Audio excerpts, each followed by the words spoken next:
খুন হয়েছে আমার ভাই, খুনিদের জন্য কোনো রেমিটেন্স নাই। এবং সর্বশেষ জানাবো ডিজিটাল বাংলাদেশের ডিজিটাল চোর সজীব ওয়াজেদ জয়। এতক্ষণ শুনছেন সংবাদ শিরোনাম, এখন থাকছে বিস্তারিত।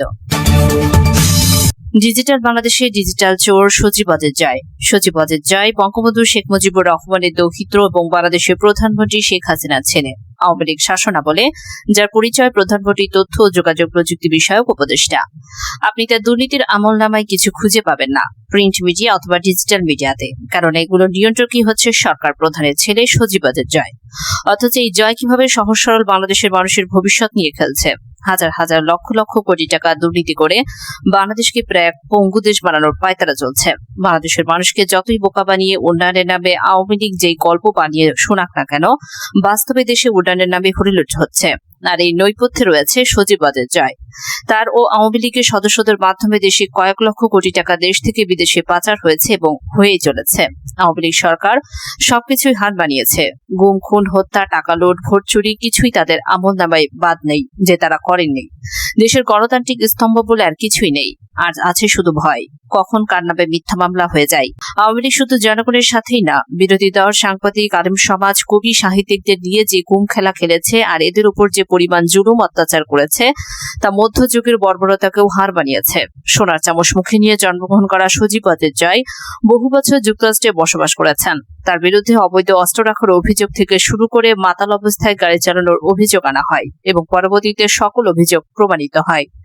শেখ হাসিনার ছেলে সজীব ওয়াজেদ জয় এর ৩০০ মিলিয়ন মার্কিন ডলারের উৎস আন্তর্জাতিকভাবে ইন্টারপোলের মাধ্যমে তদন্তের জন্য দুর্নীতি দমন কমিশনের কাছে আবেদন জানানো হয়। আওয়ামী লীগ ক্ষমতা আসার পর জয় বিভিন্ন নামে বেনামে ব্যবসা প্রতিষ্ঠান গড়ে তোলে। টেন্ডার বাণিজ্য, পাওয়ার প্লান্ট বাড়ানোর নামে জালিয়াতি, ব্যাংক লুট, দুর্নীতি সবই আছে তার আমলনামায়। বাংলাদেশে ব্যাংকগুলোর নাম সর্বস্ব কোম্পানিগুলোকে হাজার হাজার কোটি টাকা লোন দিয়ে সেই টাকায় বিদেশে পাচার করেছে এই সরকার ও তার দলীয় নেতারা। এস আলম গ্রুপের ১৩ মেগাওয়াটের একটি পাওয়ার প্ল্যান্ট বানানোর যন্ত্র কেনার কর ফাঁকে সুবিধা দেওয়ার অফার দেন জয়, আর তাতেই প্রায় ৩,০০০ কোটি টাকার কর মওকুফ হয় এস আলম গ্রুপের। এর জন্য বাংলাদেশের বরপুত্র প্রধানমন্ত্রী শেখ হাসিনার ছেলে সজীব ওয়াজেদ জয়কে ১৫০০ কোটি টাকা ঘুষ দিতে হয় এস আলম গ্রুপের। শেখ হাসিনার একজন স্বৈরশাসক তার শাসনামলে গণতন্ত্র ও বাক স্বাধীনতার চরম অবক্ষয় প্রকাশ পেয়েছে। দলীয় নেতাদের চরম দুর্নীতি, সন্ত্রাস দমনের জিরো টলারেন্স, কথায় কথায় হামলা মামলা করা, অজ্ঞাত বাহিনীদের দিয়ে অপহরণ, গুমের সংস্কৃতি চালু করা, আর এসব কিছু নৈপথ্যে কলকাঠি নাড়ছে অবৈধ সরকার প্রধানের ছেলে সজীব ওয়াজেদ জয়। ১ লক্ষ জীবনের বিনিময়ে অর্জিত বাংলাদেশের স্বাধীনতার সার্বভৌমত্ব শুধু নিজের স্বার্থের কারণেই ভারতের হাতে তুলে দিয়ে দেশকে ভারতের কলোনি বানিয়ে রেখেছে, অর্জন করেছে এই শতাব্দীর ঘোষেটি বেগম খেতাব। একই সঙ্গে নিজের দেশ, সংস্কৃতি এবং ধর্মকে বিসর্জন দিয়ে তিনি ভারতের দাসত্ব পদলেখনের সংস্কৃতিকে প্রাতিষ্ঠানিক রূপ দিয়েছেন। ২. মুক্তিযুদ্ধকে নতুন বয়ানে বানিয়ে ফেলেছেন একটি ইন্ডাস্ট্রি। চরম বৈষম্যের কোটা ব্যবস্থা ও দলীয় কর্মীদের প্রায় ১ লক্ষ ভুয়া মুক্তিযোদ্ধা সনদ প্রদান এবং বিসিএস পরীক্ষায় প্রায় ১.৫ শতক ধরে আবেদনীদেরকে দিয়ে প্রশ্ন ফাঁসে লুকেটিভ ব্যবসা সম্প্রসারণ করে দেশের অধিকাংশ মানুষের বুকে যে বঞ্চনার নিরীক্ষণ দাবানল তিনি জানিয়ে দিয়েছেন তা হয়তো আর নেভানো সম্ভব নয়। ৩.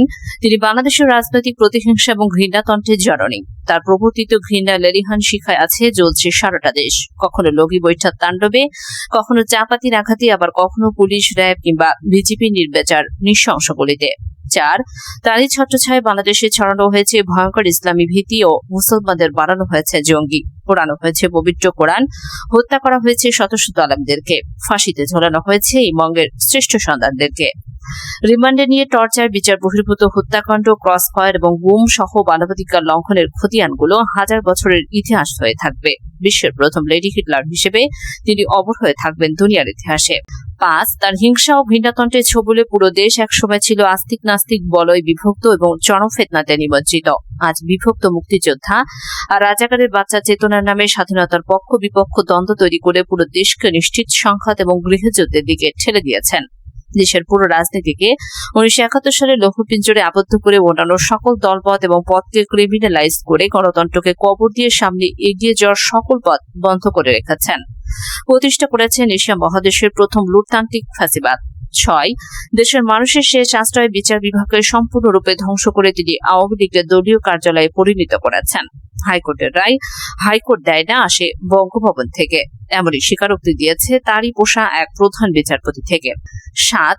তারই দলীয় কর্মী বিশেষ করে ছাত্রলীগ এবং যুবলীগকে বানিয়েছেন এই যুগের ভয়ঙ্কর সন্ত্রাসী কিলার ব্যাশিং। ক্যাম্পাসে টর্চার গঠন করে ভিন্ন মতের ছাত্র নির্যাতন, লগি বৈঠা দিয়ে হত্যা করে লাশের উপর নৃত্য করা, হত্যা করে লাশ কেটে টুকরো টুকরো করা, এই ধরনের হাজারো লোমহর্ষ কাহিনী আছে এই সন্ত্রাসী বাহিনীর। শেখ হাসিনা এদের সবাইকে দিয়েছেন লিগ্যাল ইমিউনিটি। এমনকি ফাঁসির আসামি হয়েও এরা পেয়েছেন প্রেসিডেন্টের বিশেষ ক্ষমতা, লোভনীয় চাকরি এবং প্রমোশন। 8. তিনি বাংলাদেশের প্রথম গণতন্ত্রের জননী। অন্তত 6টি গণহত্যা সংঘটিত হয়েছে তাঁরই শাসনামলে। 28 অক্টোবরে লগি বৈঠা তাণ্ডব, 5 মে আলেমদের রক্তে রঞ্জিত হয় শাপলা চত্বর, 25 ফেব্রুয়ারি পিলখানা ইতিহাসে জঘন্যতম হত্যাকাণ্ড সংঘটিত হয়। আল্লামা সাঈদের রায় পরবর্তী ম্যাসাকার, সাতক্ষীরা ম্যাসাকার এবং বর্তমানে কোটা বিরোধী নিরীহ ছাত্রছাত্রীদের ওপর সীমাহীন নির্যাতন ও নিষ্ঠুর হত্যাযজ্ঞ হাজার বছর ধরে গণহত্যার সাক্ষী হয়ে থাকবে। এই কিলিং মিশনে দেশীয় কিলারদের পাশাপাশি তিনি ভাড়া করে এনেছেন রয়ের প্রফেশনাল কিলারদের। 9. একচ্ছত্র ক্ষমতা এবং একদলীয় শাসন কায়েম করতে গিয়ে তিনি প্রায় দেশের প্রতিটি প্রতিষ্ঠানে ধ্বংসের দ্বারপ্রান্ত এনেছেন। দেশের প্রতিরক্ষা বাহিনীকে ধ্বংস, দুর্বল, বিতর্কিত এবং দলীয়করণে তিনি ইতিহাসের কুখ্যাত হয়ে থাকবেন। সংস্কারের নামে শিক্ষা ব্যবস্থার 12টা বাজিয়েছেন, নির্বাচন কমিশনকে পকেটে পড়েছেন, আর জাতীয় সংসদকে বানিয়েছেন গানের আসর এবং শেখ পরিবারের তৈলবর্ধনের কারখানা। 10. রিজার্ভ চুরি, ব্যাংক লুট, শেয়ার বাজার কেলেঙ্কারি, বিদেশে অর্থ পাচার সহ সীমাহীন দুর্নীতি এবং অব্যবস্থাপনা যে রেকর্ড শেখ হাসিনার আমলে হয়েছে তার ধারের কাছে দুনিয়ার কেউ আসতে পারবে কিনা সন্দেহ। দুনিয়ার লুটতন্ত্র এতটাই গভীর যে শেখ হাসিনা চতুর্থ শ্রেণীর পিয়ন পর্যন্ত কামিয়ে ফেলেছেন 400 কোটি টাকার সম্পদ। বেনজির আজিজ, মতিউর এবং এসালাম সহ শত শত মহালুটেরা তৈরি করে একদিকে কায়েম করেছেন মাস্তানতন্ত্র ও মগের বল্লভ, অন্যদিকে পুরো দেশকে পরিণত করেছেন শ্মশানে। আমরা আন্তর্জাতিক আদালতে সার্বিয়ার খুনি লাদেস এবং কারাঞ্চিকার বিচার এবং সাজার কথা জানি। বসনিয়ায় মুসলমানদের ওপর গণহত্যা চালানোর মানবতা বিরোধী অপরাধে তাদের বিচার হয়েছিল। চরম মুসলিম বিদ্বেষী নৃশংসতা অপরাধে যাবজ্জীবন সাজা হয়েছে। ওই আদালতে রোহিঙ্গা মুসলমানদের ওপর গণহত্যার জন্য এখন মিয়ানমারের সামরিক জনতার বিচার চলছে।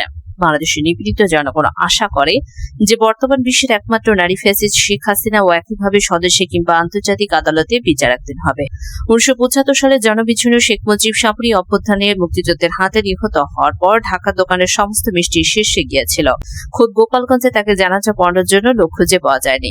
এদেশের জনগণ আশা করে তার মেয়েরও একই পরিণতি হবে।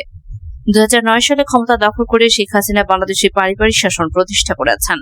তার পুত্র কথিত কম্পিউটার বিজ্ঞানী সজীব ওয়াজেদ জয় মার্কিন প্রবাসী এবং সম্ভবত এই দেশটির নাগরিক হওয়া সত্ত্বেও হাসিনা তাকে মন্ত্রীর মর্যাদায় উপদেষ্টা হিসেবে নিয়োগ দিয়েছে। জয় মাঝে মধ্যে বাংলাদেশ সফরে আসেন এবং মাঝে মধ্যে আটলান্টিকের ওপার থেকে ফেসবুক, টুইটার, ইনস্টাগ্রাম জাতির উদ্দেশ্যে বাণী পাঠিয়ে থাকেন। সজীব ওয়াজেদের অবিশ্বাস্য উচ্চ বেতনের কথা শেখ হাসিনার প্রভাবশালী মন্ত্রী মরহুম লতিফ সিদ্দিকী খোদ আমেরিকাতে বসে সাংবাদিকদের জানিয়েছিলেন। এছাড়া বিভিন্ন দেশের দুর্নীতিলব্ধ অর্থের সম্পদের গল্প তো আছে। শেখ হাসিনা ছোট বোন শেখ রেহানা কোন সরকারি পদ ছাড়াই রাষ্ট্র পরিচালনার প্রচন্ড প্রভাব বিস্তার করে থাকেন।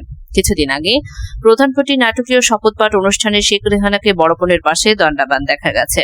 শোনা যায় দিল্লি নাকি তাকে হাসিনার উত্তরাধিকারী হিসেবে নির্বাচিত করে রেখেছে। শেখ রেহানার স্বামী ছোট ভাই মেজর জেনারেল তারেক সিদ্দিকীকে শেখ হাসিনার মন্ত্রীর পদপর্যায়ে নিরাপত্তা উপদেষ্টা পদে নিয়োগ দিয়েছেন। সাবেক প্রধান বিচারপতি জেনারেল আজিজের দেওয়া তথ্য অনুযায়ী বাংলাদেশের যাবতীয় গুম, খুন এবং বিচার বহির্ভূত হত্যাকাণ্ডের অন্যতম প্রধান হোতান হলেন এই তারেক সিদ্দিকী। শেখ রেহানার ছেলে ববি সিদ্দিকীকেও বাংলাদেশের অত্যন্ত প্রভাবশালী বিবেচনা করা হয়। তিনি দীর্ঘদিন প্রধানমন্ত্রীর কার্যালয়ের ভিতরে বসেই সম্ভবত ইউএনডিপির কভারে কাজ করেছেন।